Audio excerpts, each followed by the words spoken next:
আসসালামু আলাইকুম। তো হচ্ছে আমরা আজকে আপনাদেরকে যে বিষয়টি নিয়ে ভিডিওতে কথা বলবো সেটা হচ্ছে যে এই যে কচুরিপানা।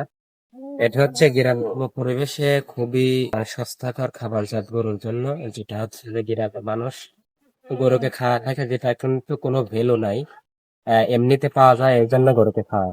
এটাতে খুব ক্ষতি এবং ঝুঁকিপূর্ণ আছে, আবার হচ্ছে সমস্যা হচ্ছে যে আপনার এটা খুব অল্পতেই পাওয়া যায় আর কি। মূলত কচুরি পানা খাওয়ানো, এটা কি কি উপকার হতে পারে? মূলত হচ্ছে যখন গ্রামের মানুষের ঘাস কমে যায়, তখন হচ্ছে বিকল্প খাবার হিসেবে গরুর কচুরিপানা ইউজ করে।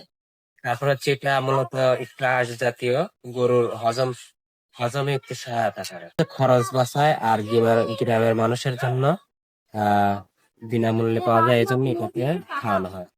তো এটার অপকারিতা কি কি সেটা আমি এখন আপনাদেরকে বলবো।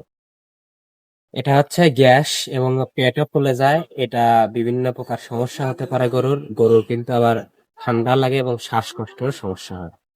যেরকম গরুর ডায়রিয়া এবং পাতলা পায়খানা হতে পারে, এটা হওয়ার কারণ হচ্ছে কচুরিপানা মূলত হচ্ছে নোংরা পানিতে জন্মায়, এই কারণে এটা হতে পারে আর কি। এটাতে মূলত হচ্ছে পুষ্টির ঘাটতি, যেরকম হচ্ছে মিনারেল, ভিটামিন, আরো বিভিন্ন জাতীয় জিনিসের অভাব থাকে, যার কারণে হচ্ছে এটা খাওয়ালে গরুর দুধও কমে যায় এবং শরীর শুকিয়ে যায়। এটা হচ্ছে বিষক্রিয়া থাকতে পারে, যেরকম হচ্ছে এটা মূলত আর্সেনিক জাতীয় যে এরকম পদার্থ, সেটা হচ্ছে লেড আর্সেনিক, এইরকম পদার্থ থেকে জন্মায়, যার কারণে এটা খুবই ক্ষতিকর।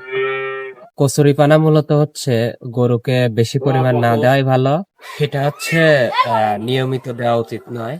অন্য খাবার যেরকম খড় অথবা ঘাসের সাথে মিশিয়ে দিলে আর কি এটা ভালো হয়। খাওয়ানোর আগে অবশ্যই আপনারা কচুরিপানাকে ভালোভাবে ধৌত করে নেবেন, যাতে কোনো প্রকার বিষক্রিয়া অথবা ময়লা জমে না থাকে।